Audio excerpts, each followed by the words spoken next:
ஆமா, அவங்க இல்லைன்னா கஷ்டம். அதனாலதான். ஆமா, அதுதான் எங்களுக்குமே பக்கத்து வீட்டுல அவர் நல்லா பாத்துக்கிட்டாரு. அவரும் மகன் வீட்டுக்கு சென்னைக்கு ஏதோ அவசரமான வேலைன்ட்டு 10 days எவ்வளவு நாள் ஆகும்னு தெரியலன்னு போன் பண்ணி சொன்னாரு அங்க இருந்து. அவர் கொஞ்சம் நல்லா பாத்துக்கிட்டாரு, சாவி கொடுக்க உள்ளன்னு கொஞ்சம் நல்லா இருந்தது. இப்ப எங்களுக்குமே கொஞ்சம் இதாதான் இருக்கு. சரி வந்துருவேனாரு, ஒரு 15 daysக்குள்ள வந்துருவேனாரு. இப்படி நமக்கு பயமா இருக்குல்ல, இப்ப எங்களுக்கு பின்னாடி கட்டட வேலை வேற நடந்துட்டு இருக்கு. அதனால கொஞ்சம் ஆட்கள் கொஞ்சம் நம்ம ஆள் இல்லைன்னா கொஞ்சம் ரிஸ்க் தான். இப்ப என்ன செய்ய ஜெர்மனிட்டு வந்தாச்சு. சரி, நம்ம ஆரம்பிக்கலாம். சரி, ஓகே. ஜெபம் பண்ணுவோம்.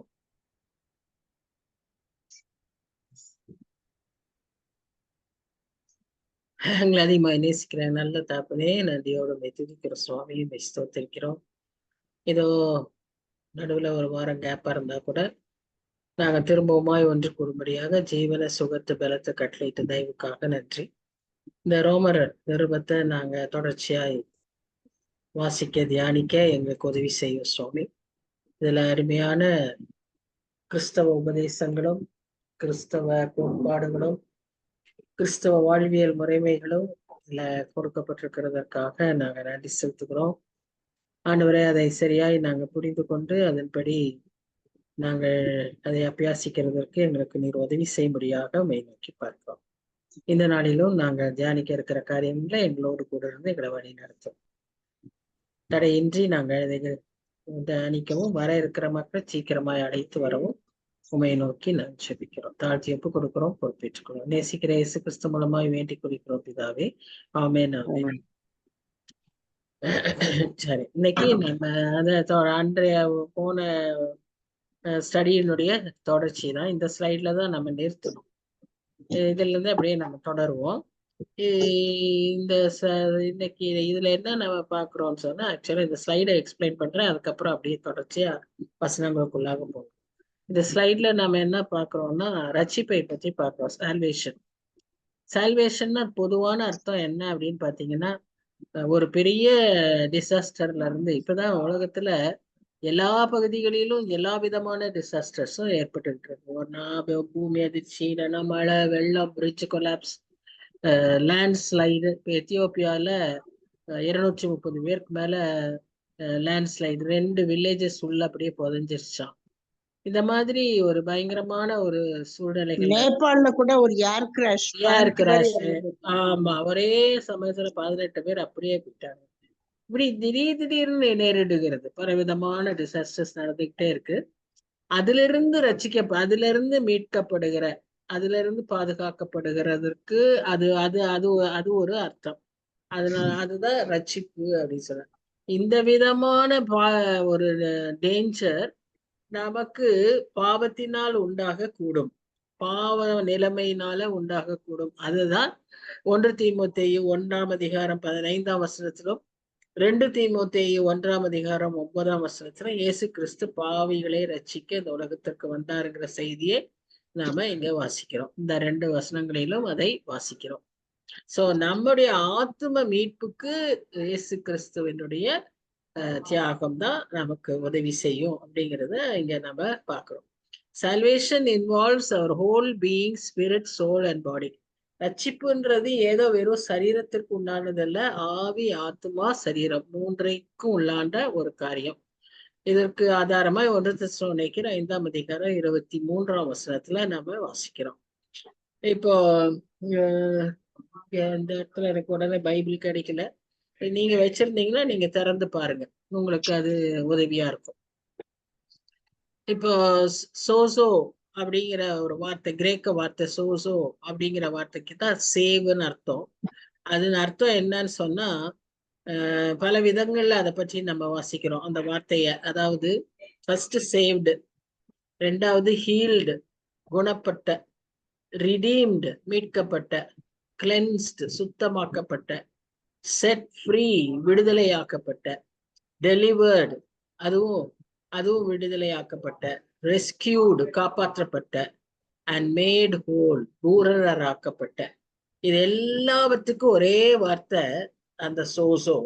அந்த சோசோனா தான் ரட்சிப்புன்னு அர்த்தம். சோ பாருங்க, ரட்சிப்புங்கிறது ஆத்தும ரட்சிப்பா, சரீர ரட்சிப்பா, ஆவிக்குரிய ரட்சிப்பா இருக்கும்போது இவ்வளவு காரியங்களும் அதற்குள்ளாக அடங்கி இருக்கிறதை நாம் பார்க்கிறோம். அதாவது மீட்கப்படுகிறோம், குணமாக்கப்படுகிறோம், சுத்தமாக்கப்படுகிறோம், விடுதலையாக்கப்படுகிறோம், பூரணராக்கப்படுகிறோம், காப்பாற்றப்படுகிறோம். சரி, அப்போ இதெல்லாவற்றையும் செய்யறதற்கு வல்லமை உள்ளவர் நம் ஆண்டவர். அதுதான் நாம முதல்ல விளங்கி கொள்ள வேண்டியது. இந்த ரட்சிப்பை தருகிறவர் யார்? நம் ஆண்டவர். அதை நாம் பெற்றுக்கொள்ள தான் வேண்டும். நாம் அதை சம்பாதிக்க முடியாது. இது நம்ம தெளிவா புரிஞ்சுக்கணும். அப்போ அதை பெற்றுக்கொள்றது நம்ம யாரிடத்தில் பெற்றுக்கொள்ள முடியும்? ஆண்டவர் இடத்துல பெற்றுக்கொள்ள முடியும். அதனால ஆண்டவர் சர்வ வல்லவர். அதை நாம எப்படி பெற்றுக்கொள்ள முடியும்? நம்முடைய விசுவாசத்தினாலே நாம் அதை பெற்றுக்கொள்ள முடியும்.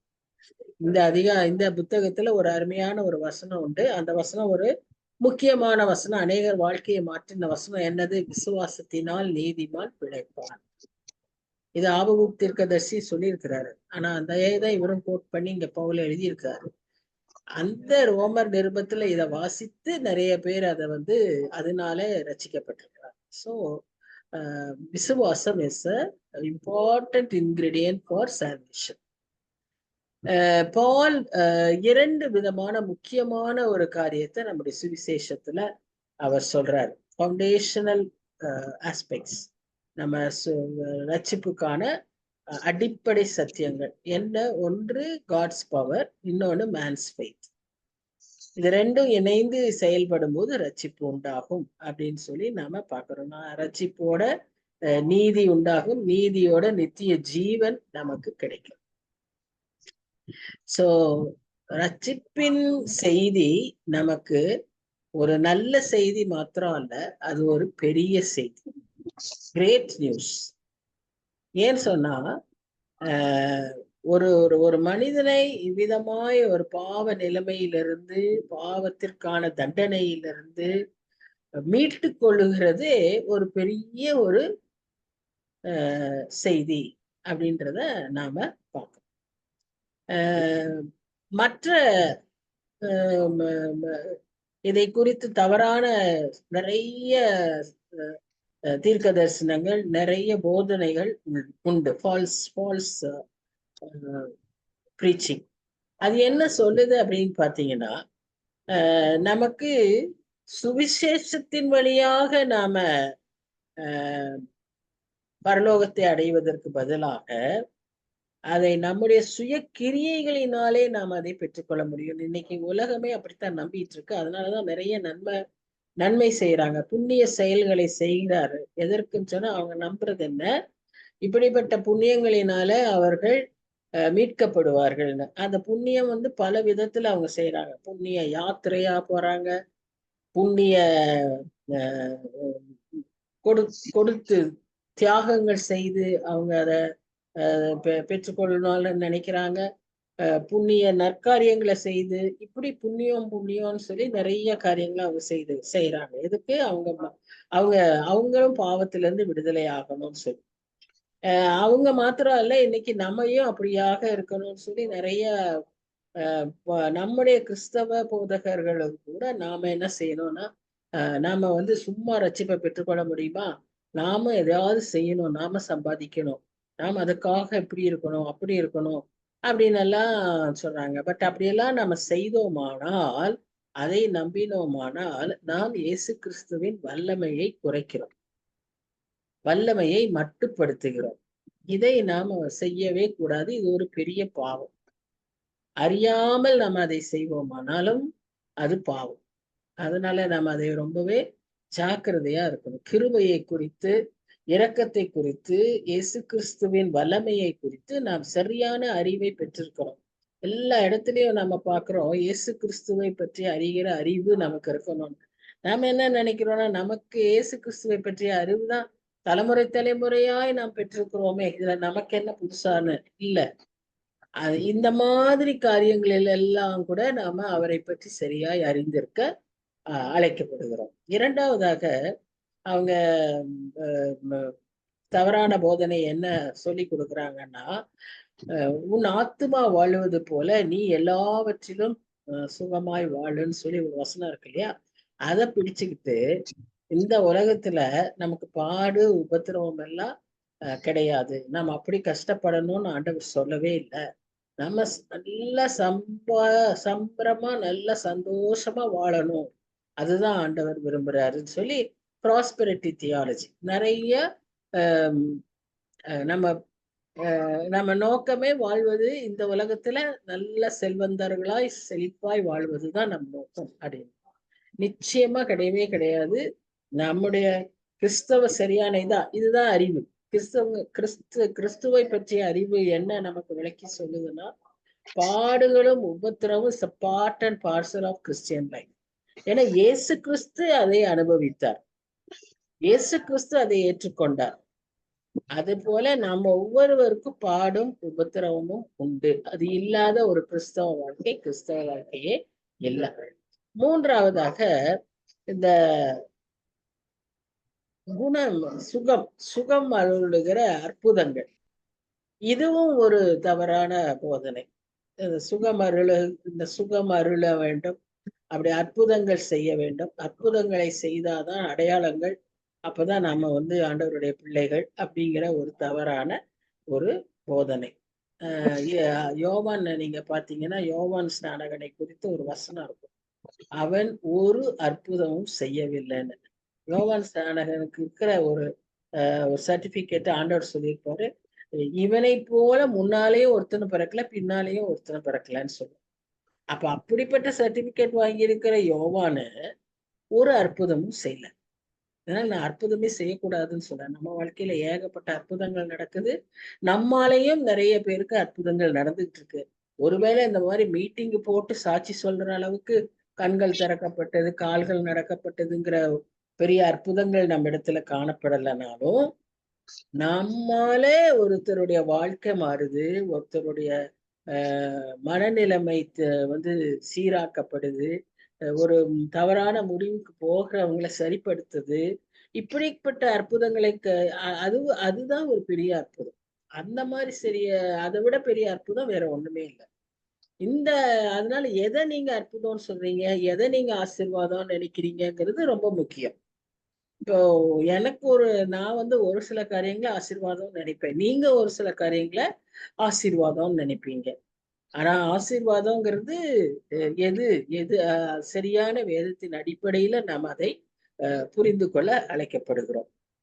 இப்போ அதனால நமக்கு இங்க அழுத்தமாய் சொல்லப்படுகிற காரியம் என்னன்னு சொன்னா, ஆண்டவருடைய நற்செய்தியை, ஆண்டவரை குறித்த சரியான அறிவு நமக்கு இருக்கும்போதுதான் நாம் இந்த உலகத்துல பாவத்தை விட்டு விலகி ரட்சிப்புக்குள்ளாகி நம்பிக்கையோடு நமக்கு அந்த நித்திய ஜீவனை சுதந்திரித்து கொள்ள முடியும். அதை செய்யும் போது நமக்குள்ள ஒரு மெய் சமாதானம் இருக்கும் அப்படிங்கிறது இங்க பவுல் சொல்றாரு. இன்னும் இந்த இடத்துல முக்கியமா என்ன சொல்ல வர்றாருன்னு பாத்தீங்கன்னா, இந்த சுவிசேஷம் இது எதை பற்றி பேசுகிறது அப்படின்னு சொன்னா, நம்முடைய ரட்சிப்பை பற்றி பேசுறது. நம்ம ரட்சிப்பை பேசும்போது அடுத்ததா நமக்கு கிடைக்கிற இன்னொரு காரியம் என்னன்னா, நீதியை குறித்து அது நீதியை நமக்கு பெற்று தருகிறது. நாம ஆண்டவருடைய பிள்ளையா மாறின உடனேயே ஆண்டவர் தன்னுடைய நீதியை நமக்கு தந்து நம்மை நீதிமான் ஆக்குகிறார். We are all saints. We are all நீதிமான்கள், righteous persons, because he has given his righteousness into us. இதை நாம் நம்பினாலே, இதை நாம் சரியாய் விசுவாசித்தாலே நாம் என்ன செய்ய மாட்டோம்? பாவம் செய்ய மாட்டோம், பாவத்தை செய்வதற்கு விரும்ப மாட்டோம். So that will give us a total deliverance. இதை சரியா புரிஞ்சுக்காததுனாலதான் மக்கள் திரும்ப திரும்ப பாவம் செய்துட்டு இருக்காங்க, அந்த ஹேபிட்ல இருக்காங்க. But really, what is the truth? When we become the child of God by being born again,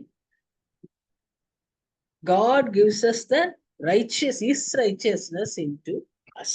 Righteousness na enna? Being right. Just being right. அவ்வளவுதான். அது தவறு செய்வதற்கும் பாவம் செய்வதற்கும் எதிரானது. அது நமக்கு நமக்குள்ள அந்த நீதி வந்துச்சுன்னா நாம தேவனை போல ஒரு நீதி உள்ளவர்களாய் வாழ ஒரு விருப்பம் நமக்குள்ளாக வந்துவிடும்.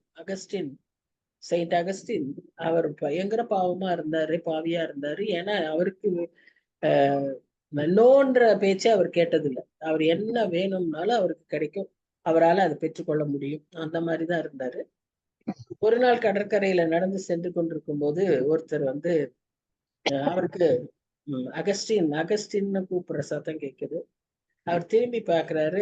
அவருடைய பழைய ஃப்ரெண்ட் ஜோஸ்பின், அந்த அம்மா அவரை கூப்பிடுறாங்க. இவர் இன்னும் வேகமா நடக்கிறாரு. அந்த அம்மா திரும்ப திரும்ப பின்னாலே ஓடி வந்து கூப்பிடுறாங்க. அப்போ அவர் இடத்துல நின்று அவர் சொன்னாராம், Josephine, I am not the same Augustine, I am now new Augustine, Christian அப்படின்ட்டு போனாராம். I have nothing to do with you அப்படின்ட்டு போனாங்க. அந்த அம்மா தூக்கி வாரி பிடிச்சாங்க. அகஸ்டினா இப்படி பேசுறது அப்படின்னு சொல்லி. ஏன்னா அவங்க ரொம்ப நெருக்கமா நல்லா ஃப்ரெண்ட்லியா இருந்தவங்க. So this is what that change that gives us that change. So அந்த நீதி, அந்த ஒரு நீதியான ஒரு வாழ்க்கை நமக்கு வந்துடும். அப்போ பழைய காரியங்கள் எல்லாம் நம்மை விட்டு ஓடி போயிடும். இன்னும் கொஞ்சம் 5:17 அதை வாசிக்கிறது போல, பழையவைகள் எல்லாம் ஒளிந்து போயின, எல்லாம் புதிதாயின. ஒரு new life, we will get a new life because of that righteousness. அப்போ அது யார் நமக்கு தரா? கர்த்தர் நமக்கு தராரு. அப்ப எது ரைட்டு எது தப்பு யாரால அது டிசைட் பண்ணப்படும்? இப்போ ஒரு சிலருக்கு இன்னைக்கு நமக்கு வந்து பாம்பு தவளை எல்லாம் அருவருப்பு. இப்ப சீனாவில் அதெல்லாம் அவங்களுக்கு ஃபுட் இல்லையா? அப்போ which is right, which is wrong, who decides? It is God the creator. அதை நம்ம எப்படி புரிஞ்சுக்குவோம்? வேதத்தின் மூலமாய் புரிஞ்சு கொள்ளலாம். அடுத்து நமக்குள் ஏற்படுகிற உணர்வின் மூலமாய் நாம் ஆவியானவர் நமக்கு அதை சொல்லி கொடுப்பாரு. ஸோ இங்கே நமக்கு அந்த உணர்வுகளின் மூலமாகவும் வசனத்தின் மூலமாகவும் சொல்லி கொடுக்கிறத, அதுதான் நமக்கு கோல்டு ஸ்டாண்டர்ட் இன் ஹெவன். ஏன்னா கோல்டு தான் இன்னைக்கு வந்து பியூரிட்டிக்கு அடையாளம். அந்த கோல்டு ஸ்டாண்டர்டுக்கு வரணும். அந்த கோல்டு ஸ்டாண்டர்ட் நமக்கு அவர் எது தரும்? இப்படிப்பட்ட ஒரு வாழ்வு, அதுக்கேற்ற ஒரு வாழ்வு நம்மை நீதி உள்ளவர்களாய் ஆக்கும். சோ நாம் அந்த நீதியில இருக்க பழகும்போது, ஒரு நீதிமானாய் நடந்து பழக நமக்குள்ள என்ன இருக்கும்? நோவா நீதிமானா இருந்தான்னு நம்ம வாசிக்கிறோம். ஆதி ஆகமத்துல அந்த நாட்களிலேயே நோவா ஒரு நீதிமானா இருந்தான், லோத்து ஒரு நீதிமானா இருந்தான், ஆபிரகாம் ஒரு நீதிமான். சோ இவங்க வாழ்க்கையில எல்லாம் தவறு இல்லாம இல்ல, இருந்தாலும் அவங்க நீதிமான்களா இருந்தார்கள். அதுதான் நமக்கு அந்த என்கரேஜ்மெண்ட். பைபிள்ல எல்லாவற்றையும் எழுதியிருக்கு. All about the good things, all about even the bad things, so that we can learn and we can be wise. அடுத்தவங்க மிஸ்டேக்கை பார்த்து நானும் அவங்க செய்தாங்களே நானும் செய்யறேன் அப்படின்னு சொல்றது foolishness. அடுத்தவங்க மிஸ்டேக்கை பார்த்து நம்ம கற்றுக்கொண்டு அவ்விதமாய் செய்யாமல் இருப்பது விஸ்டம். ஸோ நாம எப்படின்றத நாம தான் டிசைட் பண்ணிக்கணும். இங்க நமக்கு இந்த நீதியாய் வாழ வாழ கர்த்தர் நமக்கு நிறைய காரியங்களை வெளிப்படுத்தி கொண்டே இருப்பார். அவருடைய ரகசியங்களை நமக்கு சொல்லிக் கொடுப்பார். சங்கீதம் 25 வாசிக்கிறோம், கர்த்தருக்கு பயந்தவர்களிடத்திலே அவருடைய ரகசியம் தங்கி இருக்குன்னு சொல்லி வாசிக்கிறோம். ஆபிரகாமுக்கு ஒரு தடவை வசனத்துல பாக்குறோம், நான் இதை ஆபிரகாமுக்கு சொல்லாமல் மறைப்பேனோ, நான் செய்ய போகிறதே அவனுக்கு சொல்வேன், அவன் என் சிநேகிதன், அவனுக்கு நான் சொல்வேங்கிறார். சோ நாம அந்த நீதியில நடக்க அவரோடு சேர்ந்து அவருக்கும் நமக்கும் அதே சேம் பேஸ், அவர் வைக்கிற அடி நாமும் வைக்கணும். அப்படி முதல்ல நம்ம அவருக்கு பின்னால போயிட்டு இருப்போம், அவர் வச்ச அடியில பின்பற்றி கொண்டு இருப்போம். That is disciple. கத்துக்கிறோம். தென் we become friends. யோவான் 15 சொல்றாரு, நான் உங்களை இனி என் சிநேகிதர் என்று அழை, நான் இனி உங்களை சீஷன் சொல்ல மாட்டேன், என் சிநேகிதர்னு சொல்லுவேன். So we become equal and our pace is same. அவர் நடக்கிற விதமாகவே நாமும் நடக்கிறோம். அப்படி நாம நடக்கும்போது நமக்கு நிறைய காரியங்களை அவர் என்ன செய்யறாரு?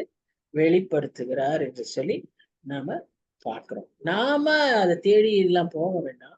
நாம கர்த்தரோடு சரியா இருந்தோம்னாலே கர்த்தர் எல்லாவற்றையும் நமக்கு அவர் காண்பித்து கொடுப்பார். இவர் எப்படி எல்லாம் வெளிப்படுத்துறாருன்றதை நம்ம பார்க்கலாம்.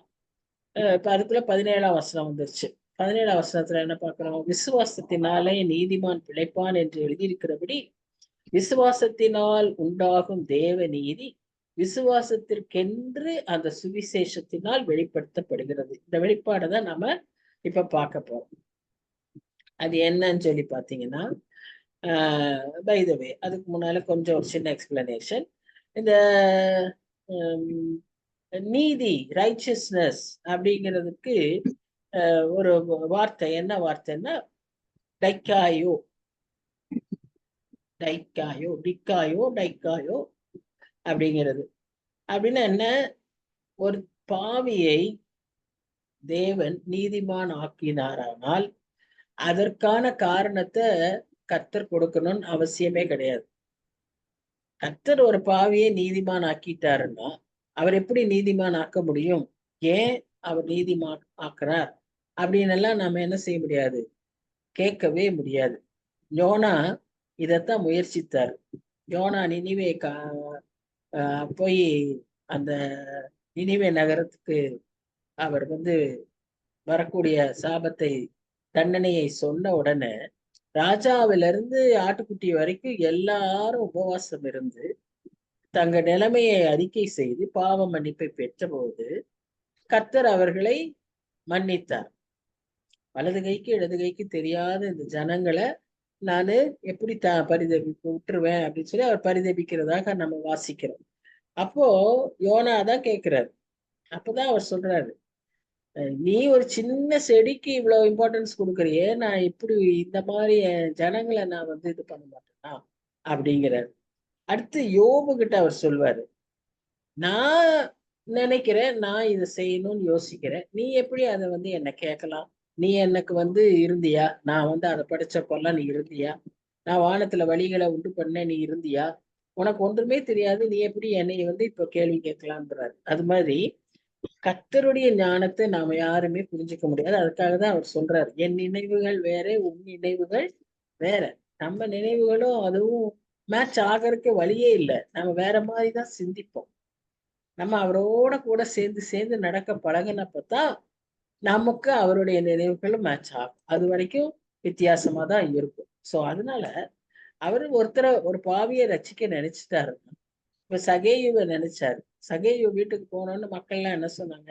இவர் என்ன பாவியான ஆயக்கார வீட்டுக்கெல்லாம் போறாரு, பாவியான மனுஷன் வீட்டுக்கு போறாரு அப்படின்னு சொன்னாங்க.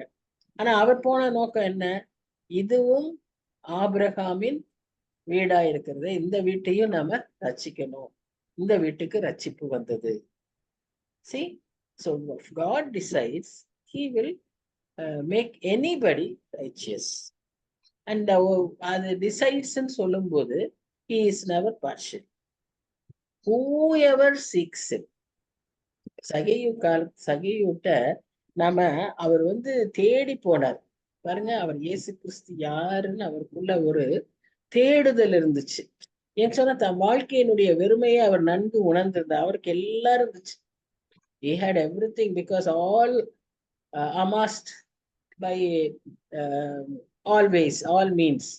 அதனால பெரிய வெல்த் அவருக்கு, நல்லா எல்லாம் இருக்கு. ஆனா அவனுக்கு திருப்தி இல்லை, அவனுக்கு நிம்மதி இல்லை. அவன்கிட்ட ஏதோ ஒரு குறை இருக்குன்னு அவன் ஃபீல் பண்றான். பணக்கார வாலிபன் வந்தான், அவனும் ஃபீல் பண்றான், எனக்குள்ள ஒரு குறை இருக்கு, நான் என்ன செய்யணும். So nothing can satisfy people. Pleasure, wealth இதெல்லாம் சாட்டிஸ்ஃபை பண்ண முடியாது. இயேசு கிறிஸ்து ஒருவர் தான் நமக்கு சமாதானத்தையும் சந்தோஷத்தையும் நிறைவையும் அந்த திருப்தியையும் தருவார். அந்த கண்டென்ட்மெண்ட் யார்கிட்ட இருக்கோ அவங்க நிச்சயமா ஆண்டவருடைய பிள்ளை, அவங்களால ஆண்டவரோட கூட வாழ்கிறவர். சரி, இப்போ இங்க நம்ம என்ன பாக்குறோம்? அவனுக்கு அந்த மாதிரி திருப்தி இல்லாதனால தேடி போனா அவனுக்கு ரட்சிப்பு கிடைச்சது. அது மாதிரி நம்ம யார் தேடினாலும் கர்த்தர் நமக்கு ரட்சிப்பை தருவார்.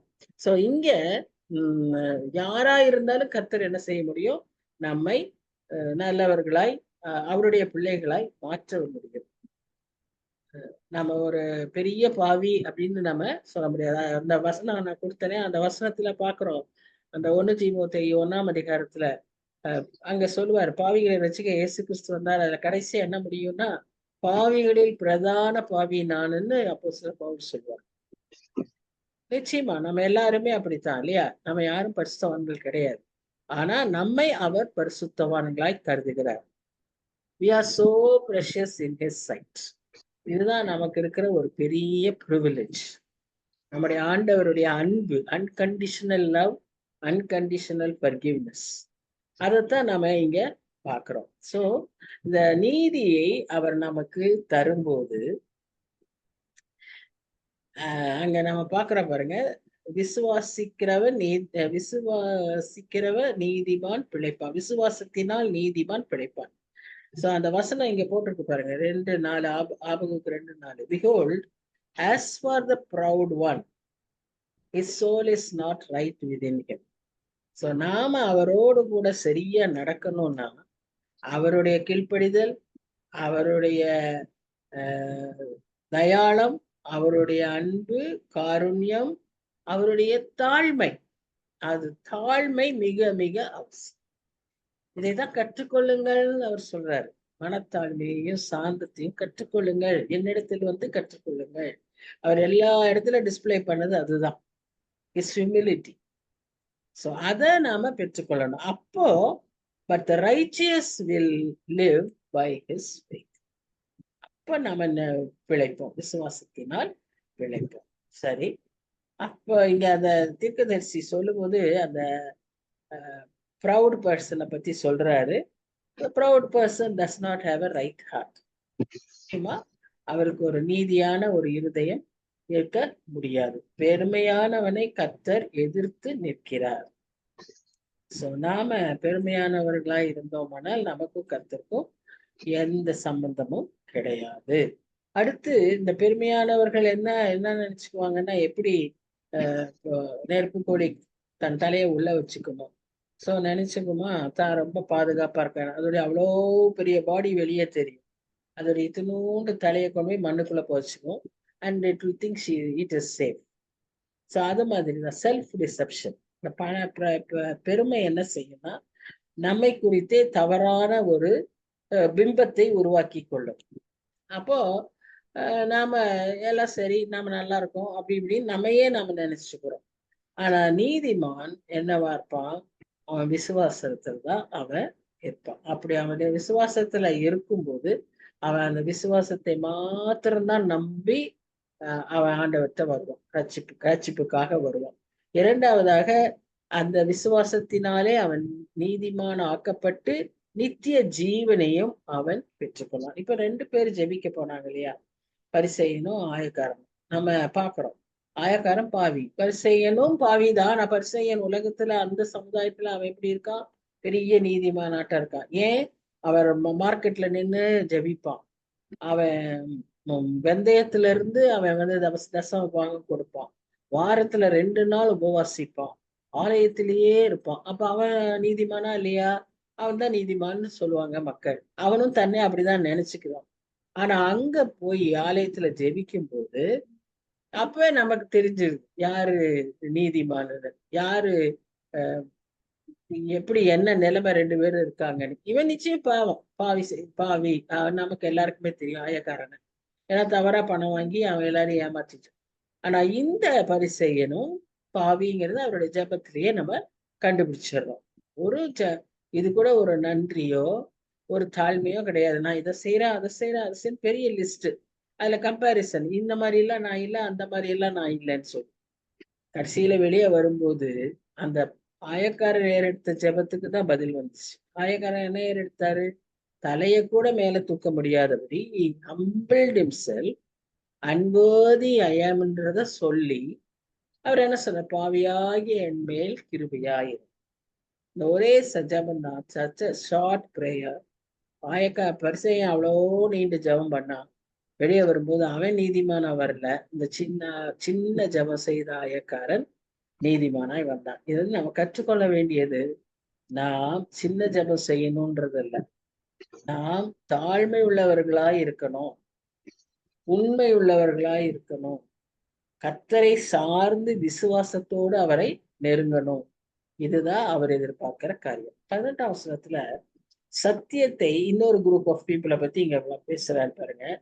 சத்தியத்தை அநியாயத்தினாலே அடக்கி வைக்கிற மனுஷருடைய எல்லாவித அவபக்திக்கும் அநியாயத்துக்கும் விரோதமாய் தேவ கோபம் வானத்திலிருந்து வெளிப்படும். அடுத்த வெளிப்பாடு என்ன அப்படின்னு பாத்தீங்கன்னா, தேவனுடைய கோபம், God's wrath will come upon those people who will hide the truth. சத்தியத்தை அநியாயத்தினாலே அடக்கி வைக்கிற மனுஷர்கள். பாருங்க, 17ஆம் அதிகாரத்துல 17ஆம் வசனத்துல அவருடைய நீதியை பற்றி வாசிச்சோம். எப்படி அவர் நமக்கு விசுவாசத்தினால நம்ம நீதிமான் ஆக்குறார். 18ஆம் வசனத்துல அவருடைய கோபாக்கினையை குறித்து வாசிக்கிறோம். இந்த கோபாக்கினையை கிரேக்க பதத்துல டூமாஸ் அப்படின்னு போட்டிருக்கு. இது அந்த டூமாஸ் சொல்றது அது எப்படிப்பட்ட கோபம் அப்படின்னு சொன்னா, ரெட் ஹாட் ஆங்கர், அப்படி ஒரு பயங்கர கோபம். அதாவது வந்த உடனே அப்படியே வெட்டுறாங்க பாத்தீங்களா, அந்த மாதிரியான ஒரு கோபம். அது எப்படின்னா, இந்த மாதிரி ஒரு கோபம் வர்றது, வெளிப்படுறது, கோபம் வெளிப்படுறது அடக்கி வச்சு பல நாள் பில்டப் ஆகி வர்றதுதான் அப்படிப்பட்ட கோபம். So God was giving a long rope. He was waiting and waiting. ஆனா அந்த ஒரு அவ்வளவு நாள் கொடுத்தும் கூட அவ்வளவு நீண்ட பொறுமையுள்ள நம்ம ஆண்டவர் கோபப்படுகிற அளவுக்கு இந்த ஜனங்கள் அவரிடத்துல திரும்பல. நம்ம ஒரு பாட்டு பாடுவோம் தெரியுமா, சேவியர் லைக் அ ஷெப்பர்ட் லீடர்ஸ்ன்னு ஆங்கிலத்துல பாடும்போது அதுல அந்த 4th ஸ்டான்ஸால இருக்கும், early let us turn to யூன்னு இருக்கும். நம்ம சீக்கிரமாய் ஆண்டவர் இடத்துல திரும்பிடணும், உடனுக்குடனே ஆண்டவர் இடத்துல திரும்பிடணும். இல்லைன்னு சொன்னீங்கன்னா நம்ம என்ன திரும்பவே மாட்டோம். ஒண்ணு, ரெண்டாவது தேவ கோபாக்கினைக்கு ஆளாகும். So he was waiting. He never lost his temper. நம்ம அடிக்கடி சொல்லுவோம்ல, he lost his temper அப்படின்னு. I lost my temper. கோபம் என்ன அறியாம நான் கோபப்பட்டேன் அப்படின்லாம் சொல்லுவோம்ல. கர்த்தர் அப்படி செய்யறவர் அல்ல. அவர் வெயிட் பண்ணிக்கிட்டே இருக்காரு. திருந்துவான். அதுக்கப்புறம் தான் அவர் அந்த விதமான ஒரு வெளிப்பாட்டை காண்பிக்கிறார். சோ பாவத்தை பார்த்துட்டு பாராதவராய் போக மாட்டார். பாவத்தை பாராத சுத்த கண்டர். பட் பாவத்தை கண்டுட்டு அதை இக்னோர் பண்ணிட்டு போகக்கூடிய ஆண்டவர் இல்லை. உடனுக்குடனே அதை எப்படியாவது அதை தண்டிக்கிற ஆண்டவர். இப்போ நம்ம அந்த கோபாக்கினைக்கான காரணங்களை பார்த்தோம்னா, முதல் காரணம் சப்ரஸிங் காட்ஸ் ட்ரூத், சத்தியத்தை அடக்கி வைக்கிறவர்கள். கர்த்தர் சத்தியத்தின் மூலமாக நமக்குள்ள வாசம் செய்கிறார், நம்மேல் இருக்கிறார். அப்ப இந்த நமக்குள்ள அவர் இருக்கும்போது வெளிச்சம்தான் இருக்கணும், ஒளிதான் இருக்கணும். இருளுக்கு அங்க இடமே இல்லை. இருள் அகன்று போகணும். இருள் இருந்தால் அந்த வெளிச்சத்தை மங்க செய்யும். நமக்கு இப்ப இந்த கிளாஸ் சாண்டிலியர்ஸ் அல்லது டேபிள்ல வைக்கக்கூடிய சின்ன கேண்டில் இதெல்லாம் இருக்கு இல்லையா, அப்ப அந்த இதுல எல்லாம் நீங்க பாத்தீங்கன்னா you have to wipe the inner side. தொடச்சுக்கிட்டே இருக்கணும், அப்பதான் பளிச்சுன்னு வெளிச்சம் வெளியே தெரியும். இல்லைன்னா வெளிச்சம் இருக்கு ஆனா என்ன மாதிரி தெரியும்னா மங்கி தெரியும். இதுதான் சத்தியத்தை அடக்கி வைக்கிற நிலைமை. நமக்குள்ள இருக்கிற விக்கெட்னஸ், நமக்குள் இருக்கிற பாவம், அது என்ன செய்யும்னா, அந்த பாவம் என்ன விதத்துல இருக்கும்? ஒருவேளை அன்ஹோலி திங்ஸ் அல்லது சந்தேகம் அல்லது அவிசுவாசம் அல்லது பயம், இதையெல்லாம் என்ன செய்யும்னா அப்படியே மங்க செய்யும், அந்த வெளிச்சத்தை மங்க செய்யும். இது ரொம்ப வளர விட்டோம், 1 லேயர் 2 லேயர் வளர விட்டோம்னா உள்ள எரியிற வெளிச்சமே வெளியே தெரியாது. சில பழைய கோயில்கள் எல்லாம் போய் பார்த்தீங்கன்னா அந்த லேம்ப் எரியும், ஆனா அது எரியறதே வெளியே தெரியாது, வெளிச்சமும் வராது. காரணம் என்னன்னா அப்படியே ஒரு மங்கி போன ஒரு குவளையில அப்படி இருக்கும். No use. அப்படி எரியிற வெளிச்சம் அது பிரயோஜனமே இல்லை. ஸோ நம்முடைய வாழ்க்கையும் பிரகாசமா இருக்கணும்னு சொன்னா நமக்குள் ஆண்டவர் இருக்கிறார், நமக்குள்ள சத்தியம் இருக்கு, நமக்குள்ள அவர் வார்த்தை இருக்கு. அப்ப அத நாம மறைக்க கூடாது, எந்த விதத்திலும் அடக்க கூடாது.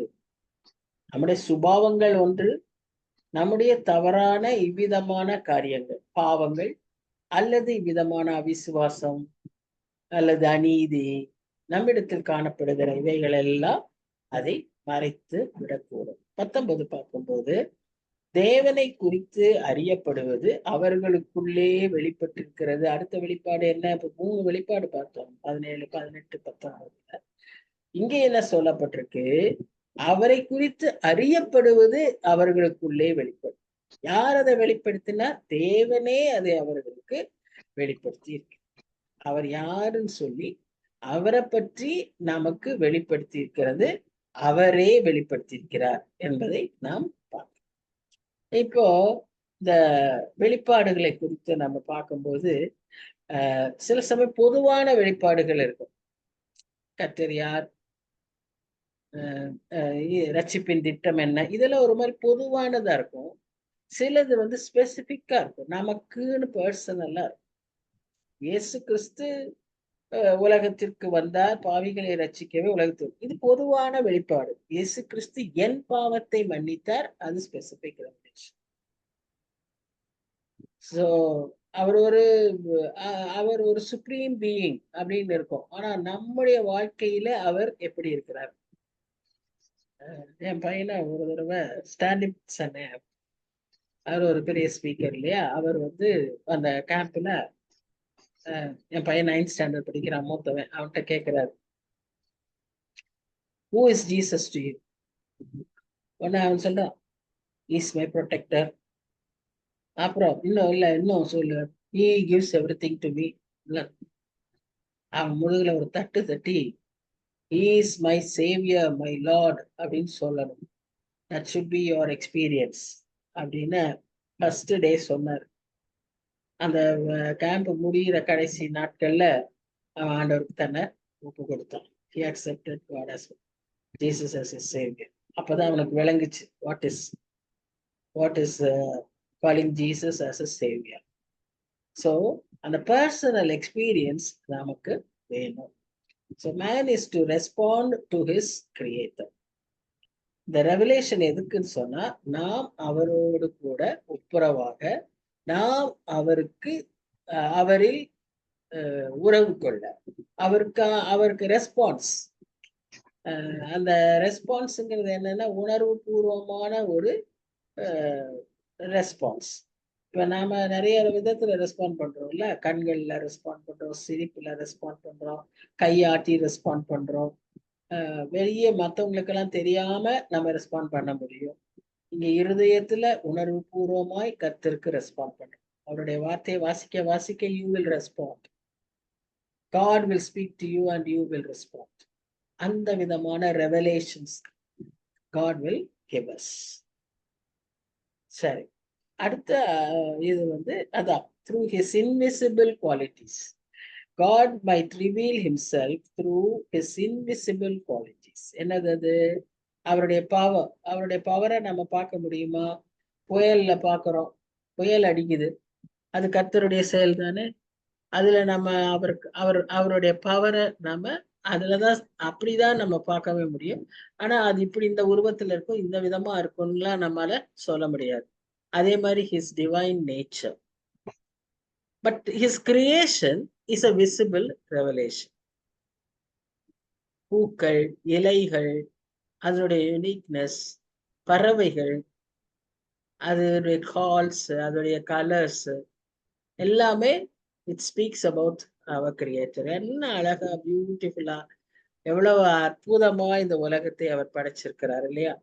அப்ப என்ன இப்போ ஒரு வரையறது போது நம்ம யோசிக்கிறோம்ல, வரைகிறப்போ ஒரு மேட்ச் பண்ணி அழகா அப்படி வரையணும்னு சொன்னா you must have some concept in your mind. அப்பதான் அது வரைய முடியும். சும்மா பிளெயினா அப்படியே வேகா வந்து வரைய முடியாது ஒரு பெயிண்டிங்கே. அப்படின்னா you must have some concept. அப்படின்னா இந்த உலகத்தை இந்த அழகா படைச்சிருக்கிறாருன்னா எப்படிப்பட்ட ஒரு கான்செப்ட் அவர் உள்ளத்துல இருந்திருக்கும் இல்லையா? So there are evidences to those who seek him. To those who seek him, God reveals himself. அதான், யாரு அவரை தேடுகிறார்களோ அவர்களுக்கு கர்த்தர் தன்னை வெளிப்படுத்துகிறார். இங்க எக்ஸாம்பிள் சாது சுந்தர் சிங் சொல்றேன். நான் ஒருத்தருடைய எங்க கோயம்புத்தூர்ல பாப்பநாயக்கம்பாளையம்னு ஒரு இடம் இருக்கு. அதுல ஒரு பெரிய பணக்காரர், அவர் ஹிந்து. ஆனா அவர் வீட்டுக்கு ஒரு FMBB மீட்டிங் அங்க நடத்துறாங்க. எங்களை கூப்பிட்டு இருந்தாங்க. நாங்க 2 பேரும் போயிருந்தோம். அப்போ அந்த வீட்டு ஓனர் சாட்சி சொல்றாரு. அவர் பெரிய பணக்காரர். வீட்டுக்குள்ளேயே ஒரு தாமரை தடாகம் மாதிரி ஒரு சின்ன இடம் வச்சு அதுல நல்லா, of course it is very common. But ஒரு 25 இயர்ஸ்க்கு முன்னாலன்னா அது ரொம்ப கொஞ்சம் ரேர். அந்த மாதிரி இதெல்லாம் வச்சு அப்படியே ஒரு பெரிய மார்பிள் பூரா பெரிய பணக்காரர் அவர். அவர் வந்து நான் எப்படி இயேசு கிறிஸ்துவை ஏற்றுக்கொண்டேன்னு அன்னைக்கு அந்த மீட்டிங்ல சொல்றாரு. அப்ப சொல்றாரு, அவருக்கு ஒரு ஸ்டேஜ் ஆஃப் ஹிஸ் லைஃப்ல அவருக்கு வந்து உண்மையான கடவுள் யாருன்னு எனக்கு தெரியணும். நான் வணங்குற கடவுள் உண்மை இல்லைன்னு எனக்கு என்னமோ தோணுது. எனக்கு உண்மையான கடவுள் யாருன்னு எனக்கு தெரியும். அதனால என்ன பண்ணாராம், அங்க ஒரு புளியகுளத்துல ஒரு பெரிய ஒரு சிலை, விநாயகர் சிலையே ஏசியாவிலேயே பெரிய ஒரு சிலை அங்க இருக்கு. அந்த சிலை, அந்த சிலையினுடைய அந்த கோயில்ல இவர் வந்து நான் வந்து இது எழுதி போட போறேன், எல்லா கடவுள் பேரும் நான் எழுதி போட போறேன். நான் அங்க இருக்கிற ஏதோ வர ஒரு சின்ன பிள்ளைய அந்த பேப்பர் எடுக்க சொல்ல போறேன். அதுல என்ன பேப்பர் வருதோ அவன் தான் கடவுள். ஆனா இனிமே அந்த கடவுளை தான் நான் பின்பற்றேன். அவருக்கு தான் நான் எல்லாம் செய்வேன். அங்க முடிவு எடுத்துட்டு போறாரு. போய் அந்த கல்லுக்கு பூஜையெல்லாம் செஞ்சுட்டு தான் அவர் அதை அந்த தீர்மானத்துக்கு வந்து அவர் அந்த பூசாரி எல்லாம் இருக்காங்க, செய்யறாரு, போடுறாரு. அந்த தட்டுல பேப்பர் எல்லாம் போட்டு ஒரு பிள்ளைய கூப்பிட்டு எடுக்க சொல்றாரு. அதுல எடுத்தா இயேசு கிறிஸ்து. அப்படிதான் அவர் இயேசு கிறிஸ்துவை, அவர் தான் உண்மையான கடவுள்னு அவருக்கு வெளிப்பாடு வந்ததுன்னு அவர் எடுத்துக்கொண்டு, அதற்கப்புறம் இயேசு கிறிஸ்துவை பற்றி அறிந்து, அதற்கப்புறம் அவர் உண்மையான இயேசு கிறிஸ்துவின் சீஷனாக அவர் அந்த இடத்துல வாழ்ந்து கொண்டிருக்கிறார். சமுதாயம் சுத்தி இருக்கிற அவங்களுடைய ஃபேமிலி மெம்பர்ஸ், ரிலேட்டிவ்ஸ் எல்லாரும் ஹிந்துஸ், நாயுடுஸ். இவரு ஆண்டவரை ஏற்றுக்கொண்டு அப்படி இருக்காரு, அந்த இடத்துல இருந்தார். நாங்க அந்த வீட்டுக்கு போனோம். ரொம்ப ஒரு மாதிரி அந்த டைம்ல எனக்குலாம் ரொம்ப மெய் சிலிர்க்க வைத்தது அவருடைய சாட்சி. சாது சுந்தர் சிங் கூட அதே மாதிரிதான். புஸ்தகத்தையே கிழிச்சு போட்டாரு. பைபிள் கொடுக்கப்பட்டுச்சு, அதையெல்லாம் கிழிச்சு போட்டாரு.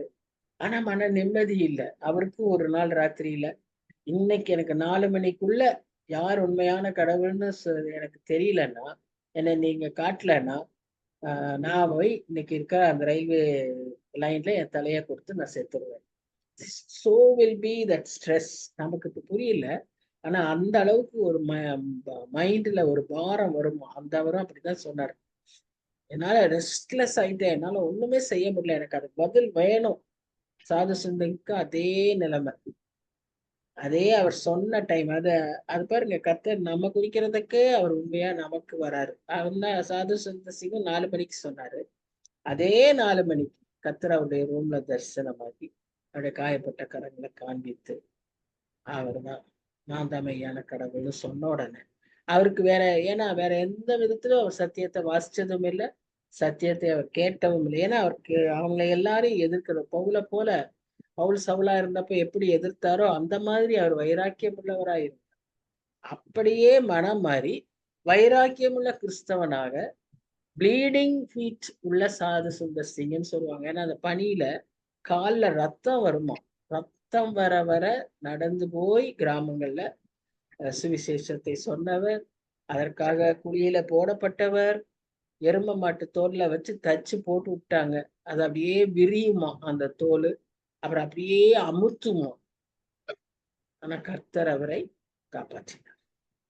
அவர் கொடுத்த திட்டம் நிறைவேறின பிறகு அவர் இயற்கையா மறைவு. So that is it.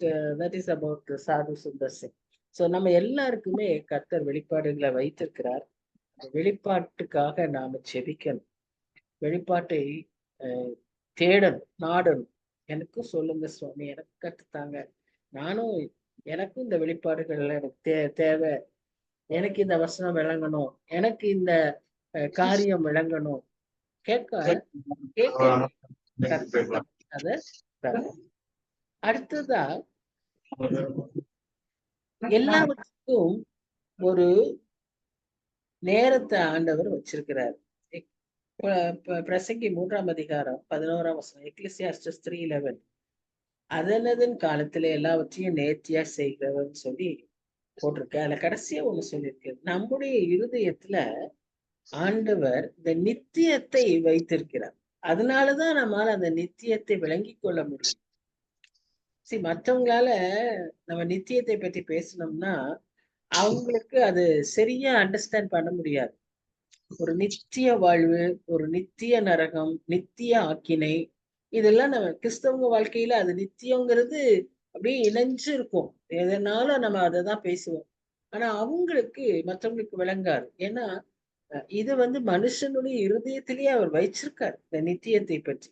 அதனால நாம வசனம் கிடைச்ச உடனே, வசனம் அந்த வெளிச்சம் வந்த உடனே நமக்கு அந்த நித்தியம் விளங்கி விடுகிறது. சோ நம்முடைய வாழ்க்கையில எல்லாமே அப்படிப்பட்ட ஒரு நித்தியத்தை நோக்கிய ஒரு வாழ்வு. நிறைய மக்கள் இருக்காங்க இன்றைக்கும் கர்த்தரையோ கடவுளையோ ஒரு கடவுளையுமே நம்பாத எத்திஸ்ட் நிறைய பேர் இருக்காங்க. அதுல நிறைய scientist, doctors, sad to say, நிறைய பேரு அப்படிதான் இருக்காங்க. அவங்களுக்கு அந்த சயின்ஸ் தெரிஞ்சுக்கிட்டதுனால, இப்ப டாக்டர்ஸ் எல்லாம் இந்த மாதிரி ஃபங்க்ஷனிங் எல்லாம் தெரிஞ்சதுனால they cannot believe in miracles, but there are very good Christian doctors who pray and do the surgery and do the treatment, and there are many doctors who finally say கடவுளாலதான் முடியும் அப்படின்வாங்க. இல்லைன்னா எல்லாம் நல்லபடியா முடிஞ்சோன்னா உங்க கடவுளாலதான் நடந்துச்சுன்னு அவங்களே சொல்லுவாங்க. அது ஒரு ஸ்டேஜ், அது ஒரு கூட்டம். பட் பொதுவா சயின்டிஸ்ட் ஆகட்டும், டாக்டர்ஸ் ஆகட்டும், they are not good believers. They don't believe. Believers-னா இயேசு கிறிஸ்துவ நம்புறவங்கள, they don't believe any God. அந்த மாதிரி அப்படி இருக்கிற மக்கள் நிறைய பேர் இருக்கிறாங்க. ஆனா இங்க என்ன சொல்றாருன்னா பவுல், நமக்கு வெறும் இந்த விதமான அறிவு இல்ல, but knowing that God is enough for me, God is all to me அப்படிங்கிறத, அந்த உண்மையை நாம் என்ன செய்யக்கூடாது, சப்ரஸ் பண்ணக்கூடாது. ஐன்ஸ்டீன் தன்னுடைய டெத் பெட்ல சொன்னார், நான் எதையோ கண்டுபிடிச்சேன், ரிலேட்டிவிட்டி, தியரி ஆஃப் ரிலேட்டிவிட்டி தான் இன்னைக்கும் ஒர்க் பண்ணுது, அவர் கண்டுபிடிச்சது. பட் எம்சிக்யூ ஸ்கொயர், பட் என்ன அவரு இவ்வளவு பெருசா கண்டுபிடிச்சவரு ஆண்டவரை இயேசு கிறிஸ்துவ கண்டுபிடிக்கல. அது அவர் கடைசி நிமிஷத்துல சொல்றேன், எதையோ நான் கண்டுபிடித்தேன், ஆனா என்னால இத நானு கடவுள் ஒருத்தர் இருக்கிறார் அப்படிங்கிறத நான் அறிந்து கொள்ளவே இல்லை அப்படின்னு அவர் சொல்வதாக நாம பார்க்கிறோம். அதே சமயத்துல குளோரோஃபார்ம் கண்டுபிடிச்சவரு அவர் என்ன சொல்லுவாருன்னு சொன்னா, நான் என்னுடைய கண்டுபிடிப்புகள்லயே பெரிய கண்டுபிடிப்பு எதுன்னா கடவுள்னு ஒருத்தர் இருக்காருங்கிறத நான் கண்டுபிடிச்சதுதான் பெரிய கண்டுபிடிப்பு. நான் கண்டுபிடிச்ச இந்த குளோரோஃபார்ம் எல்லாம் பெருசு. ஏன்னா இன்னைக்கு குளோரோஃபார்ம் யூஸ் பண்றோம். பட் ஆனா அவர் சொன்னது எல்லா கண்டுபிடிப்புகளிலும் பெரிய கண்டுபிடிப்பு என் ஆண்டவர் ஒருவர் இருக்கிறார் என்று சொல்லி. இப்படி மக்கள் கடவுளை அறிந்து கொள்வது, கடவுளை ஏற்றுக்கொள்வது, கடவுளை வெளிப்படுத்துவது அது மிக அவசியம். அப்படி அடக்கி வைக்கிறவர்களை மேல் கர்த்தருடைய கோபாக்கினை வரும்.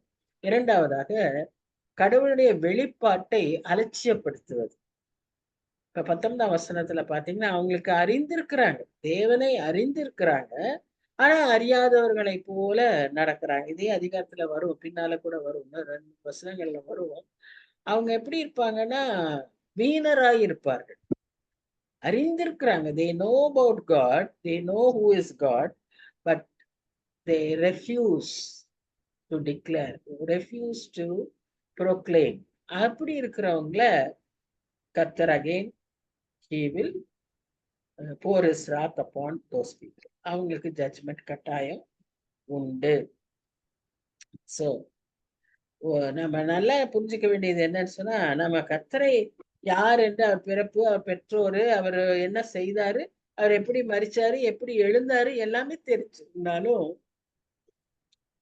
நாம ரட்சிக்கப்பட்டு விட முடியாது. பர்சனல் ரெவலேஷன் வேணும், பர்சனல் எக்ஸ்பீரியன்ஸ் வேணும். அது நமக்கு உணர்த்தும். அந்த கன்விக்ஷன், அதுல நாம based on that we must believe and through faith we will get the salvation. சரி, 20ஆம் வசனம் என்ன சொல்லுது? காணப்படாதவைகளாகிய அவருடைய நித்திய வல்லமை, தேவத்துவம் என்பவைகள் உண்டாக்கப்பட்டிருக்கிறவைகளினாலே உலகம் உண்டானது முதற்கொண்டு தெளிவாய் காணப்படும். ஆதலால் அவர்கள் போக்கு சொல்ல இடமில்லை. They cannot ignore God's revelation. அவர் தன்னை பல விதங்களில வெளிப்படுத்துகிறார். பல சம்பவங்களில, பல நிகழ்வுகளில, படைப்புகளில, பல விதங்களில அவர் தன்னுடைய வல்லமையை வெளிப்படுத்துகிறார். ஆனா அது அவங்க அப்படி அதை ஏற்றுக்கொள்ளாதவங்களா இருக்கும்போது they cannot be forgiven. அதுதான் எவல்யூஷனரி தியரி, அது இதுன்னு இன்னைக்கு நிறைய பேசுறாங்க இல்லையா? பாத்தீங்கன்னா நிறைய மக்கள் கர்த்தர் இல்லை, கடவுள் இல்லை அப்படிங்கிறவங்க தான் நிறைய பேர் இருக்கிறாங்க. ஆனா அதுலயும் இந்நாட்களில கர்த்தர் தான் இந்த உலகத்தை படைத்தார் என்று சொல்லி ஒரு 87% ஆஃப் பீப்புள் பிலீவ் பண்றாங்க. 13% தான் இப்படிப்பட்ட ஒரு எவல்யூஷனரி தியரியை பிலீவ் பண்ணும். But 87% believes in God's revelation. One minute, I have a call.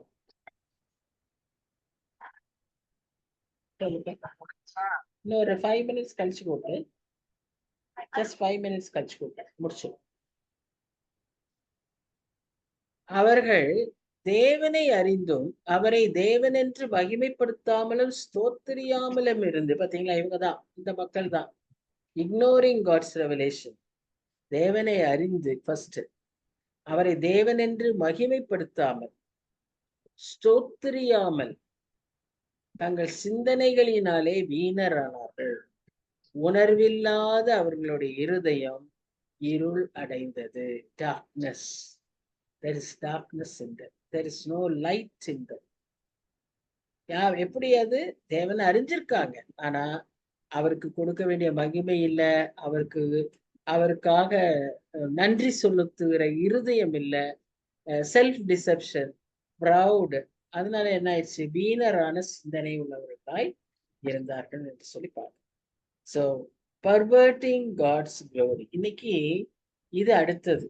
சரீரத்தை இன்னைக்கு மக்கள் பல விதங்களில ஆண்டவர் படைத்த காரியம், அவருடைய சாயல்ல படைக்கப்பட்டிருக்கோன்றது எல்லாமே அறிந்தும் தவறு செய்கிறவர்கள் இன்றைக்கு நிறைய பேர் உண்டு. அதனாலதான் வெளிநாடுகள் எல்லாம் கிறிஸ்தவ சபைகளிலேயே ஆணுக்கு ஆண் திருமணம் இதெல்லாம் நடக்கிறதுக்கு காரணம், they know God but they don't want to give that glory to God. இதை அவங்க வேணும்னு செய்யல, அவங்களுக்கு இந்த பாவத்துல சிக்கினதுனால அவங்கள அறியாமையே they are doing that. So the human morality is coming down. Devolution சொன்னா உயர்ந்து போகிறது. இது devolution, coming down. Vanity, idolatry, immorality, errant theology, errant sexuality.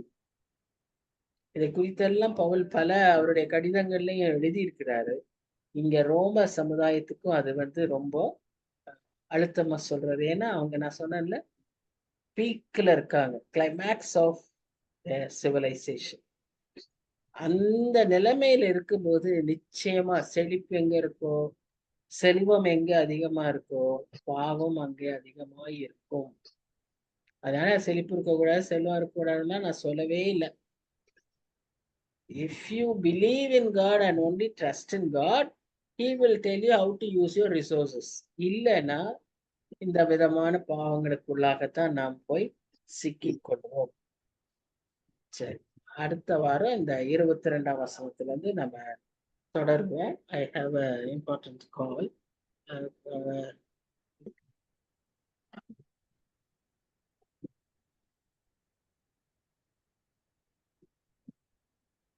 இதோட நம்ம நிறுத்திக்குவோம். We'll continue in the next week. நன்றி ஆண்டவரே, நன்றி சுவாமி.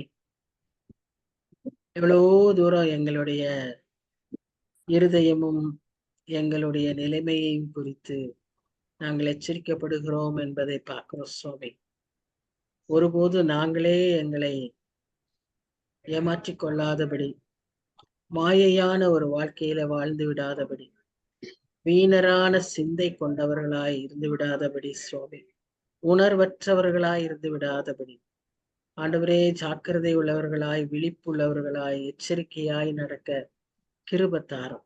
கடைசி காலத்துல எங்களுக்கு கொடுத்திருக்கிற சத்தியம் அதுதான் சுவாமி. விழித்திருங்கள், ஆயத்தமாயிருங்கள் என்று சொல்லிதான் நீர் எங்களுக்கு சொல்லுகிறீர். உணர்வற்றவர்களாய் இருந்து விடாதீர்கள் என்று சொல்லி ஆண்டவரே, help us to respond to you Lord. நாங்க கரெக்டா உமக்கு அந்த ஃப்ரீக்வன்சில உம்மோட கூட அதே பேசல ஆண்டவரே நாங்களும் நடக்க செயல்பட எங்களுக்கு நீர் கிருபத்தாரும், உதவி செய்யும். எங்களுக்குள்ள அந்த உடைய காரியங்களை வெளிப்படுத்தி இருக்கிறீர் சுவாமி. எங்களுக்கு எவ்வளவு அருமையா வசனங்களை கொடுத்திருக்கிறீர், சங்கீதங்களை கொடுத்திருக்கிறீர். சங்கீதம் 19 உடைய கிரியேஷனை குறித்து நாங்க வாசிக்கிறோம். சங்கீதம் 139 உடைய வல்லமையை குறித்து வாசிக்கிறோம். எவ்வளவு அருமையா நீர் எங்களுக்கு எல்லாவற்றையும் சொல்லி கொடுத்திருக்கிறீர் சுவாமி. ஆண்டவரே, நாங்க இதையெல்லாம் விளங்கி கொள்ள, இதையெல்லாம் மனதில இருத்தி கொள்ள help us to abide in you Lord. Abide in your word, abide in your love, abide in your holiness. Help us Lord, be with us, guide us Lord, guide us. எங்க ஒவ்வொருவருக்கும் அந்த கிருபையை தாங்க. ஆம் சுவாமி, நீர் எதையும் ஒரு நோக்கம் இல்லாமல் செய்கிறதில்லை என்பதை நாங்கள் அறிந்திருக்கிறோம். It is your plan and it is your purpose, Lord, that we should learn these things together and understand your principles so that we can convey this to our younger generation.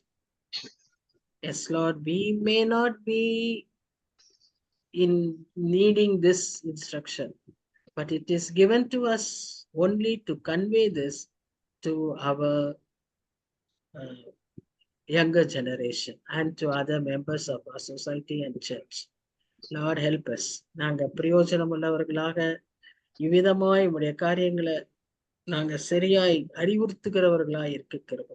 இன்னைக்கு திருச்சபையில இந்த வாசித்த ஜனங்களை போலதான் அநேகர் உமக்கு மகிமையை தராதபடி, உம்முடைய காரியங்களை குறித்து அலட்சியமாய் இருக்கிறவர்கள், உம்முடைய காரியங்களை குறித்து பயமற்று வாழ்கிறவர்களை நாங்க பாக்குறோம்.